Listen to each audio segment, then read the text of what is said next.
Has this ever happened to you?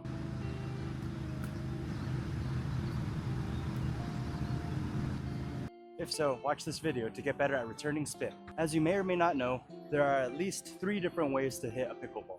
You can apply topspin, you can hit a flat shot, and you can hit what's called a slice.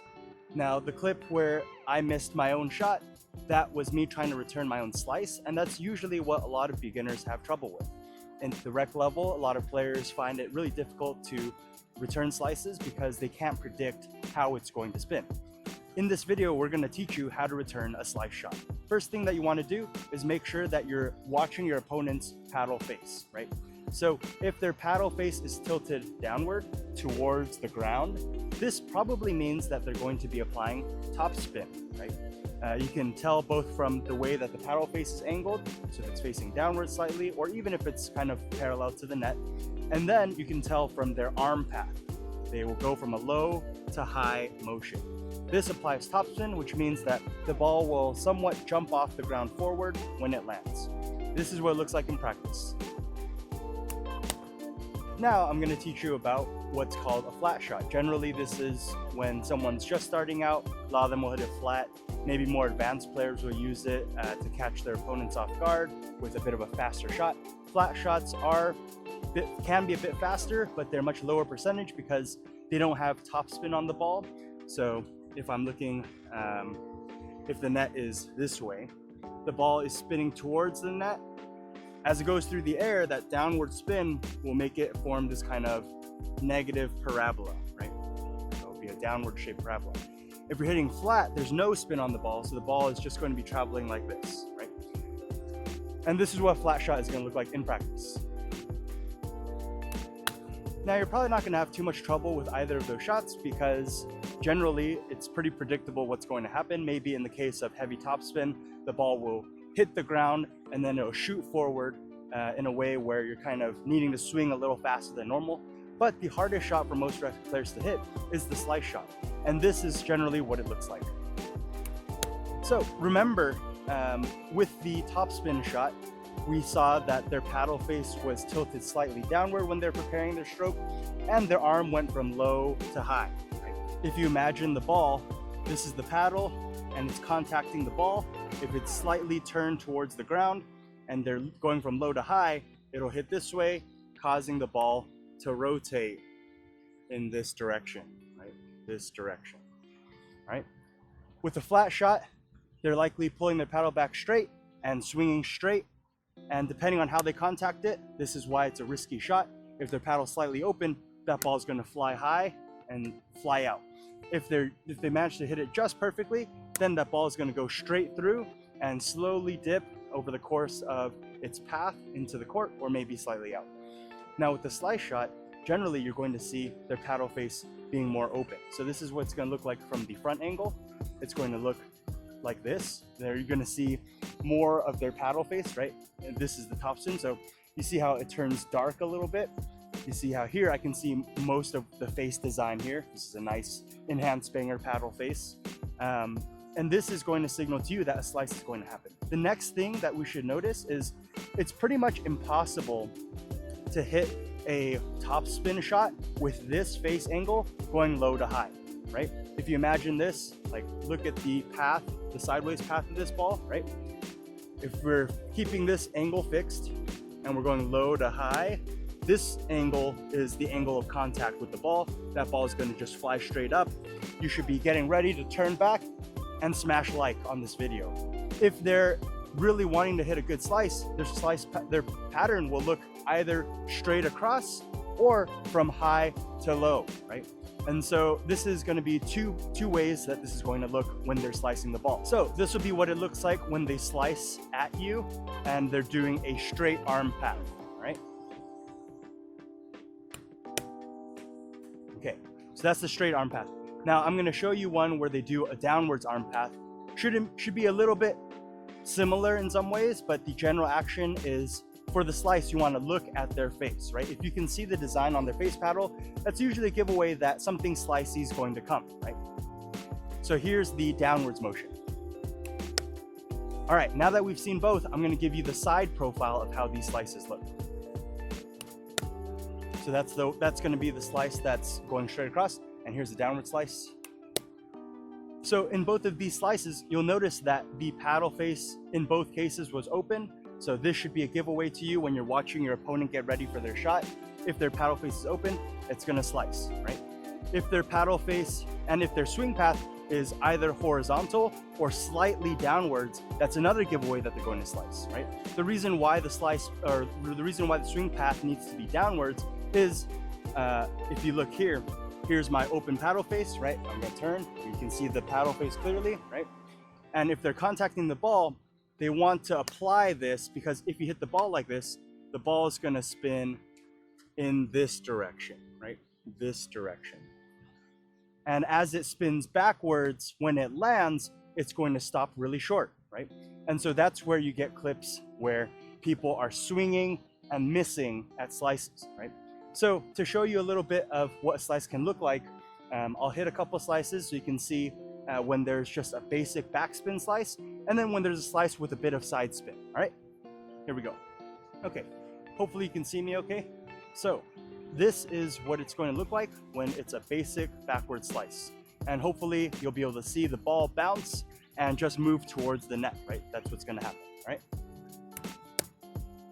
Oh, stops short, right? Usually in a normal topspin ball, that ball would keep on going. Now here's a slice with a bit of side spin.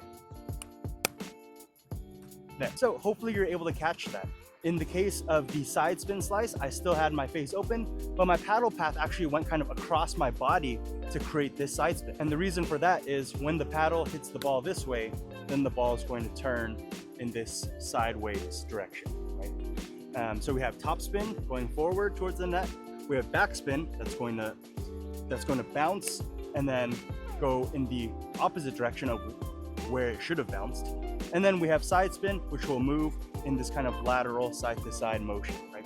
And the way that you know which direction the side spin is going to go is if they're swinging from right to left. So this is my right to left. That ball is going to spin to your left, right? Imagine the ball going like this, right? That's the path of the ball.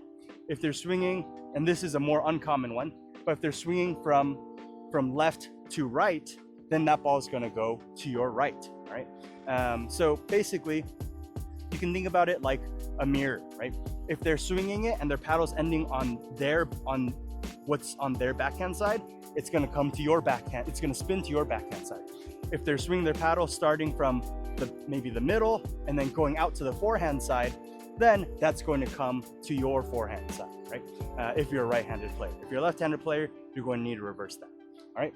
And so now I've gone through the first part, which is preparation. In general, preparation is king when it comes to pickleball.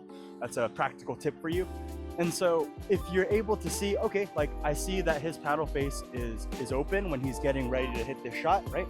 And he's swinging in a downward motion, your brain is going to process that information really quickly. But now what are you going to do with that information, right? It's not enough to just stand here and then think like, okay, here's a slice, it's coming.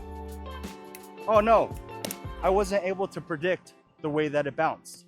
So what do we do, all right? So in the first case, when I did a normal slice, it was more of a kind of downward motion or a through motion, right?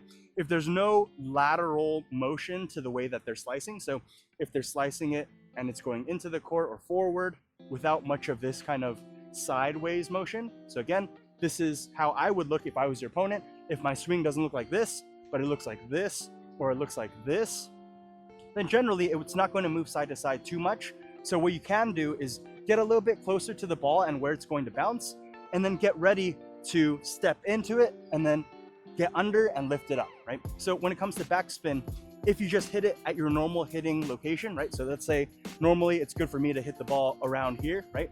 If I hit it here and there's backspin, it's going to push the ball downward into the net. So if you've ever noticed kind of the most frustrating thing when you're playing against someone who slices is you're always hitting the ball into the net, right? And what I want you to try is hit the ball a little bit underneath and set your sights a little bit higher in the court, right? This is going to sound like, oh, like you're just teaching me to hit the ball out. But what's really going to happen when you get the ball lower and when you aim higher is that you're going to be able to take that backspin and add it to the topspin that you generate from this low to high motion, right? And so whereas a normal topspin shot it would maybe have this kind of trajectory, right? So it would start here, top spin, top spin, top spin, and then land on this side of the court, right? When you're adding their backspin to your top spin, it's going to look like this. Much steeper. Do you see how much steeper of an angle that is? Like this versus from here to here, right?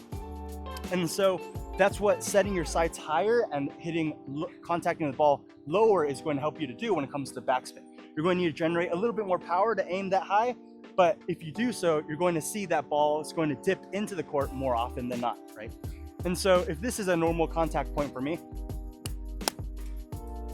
that's not going to be high enough when it comes to hitting a slice. I need to get more under the ball and I need to aim higher. Like usually we want to aim somewhere just above the net so that we have minimal clearance over the net. But in this case, we want to make sure that we're aiming maybe a foot or two above where we would normally aim on the net and get under the ball. So we need to hit like this, right? Obviously there's no backspin for me to steal on that shot, so it landed just a little bit out.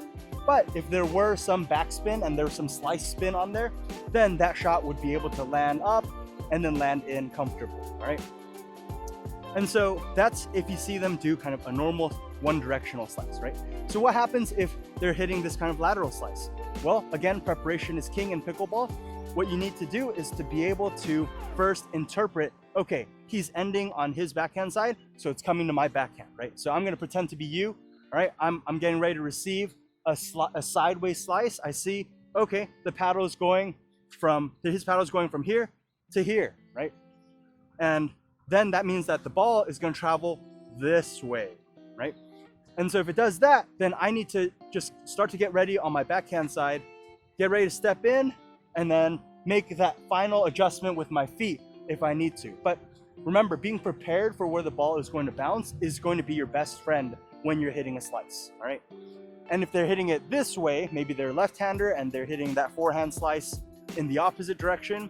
So now their paddle's going from here to out here, which is their forehand side.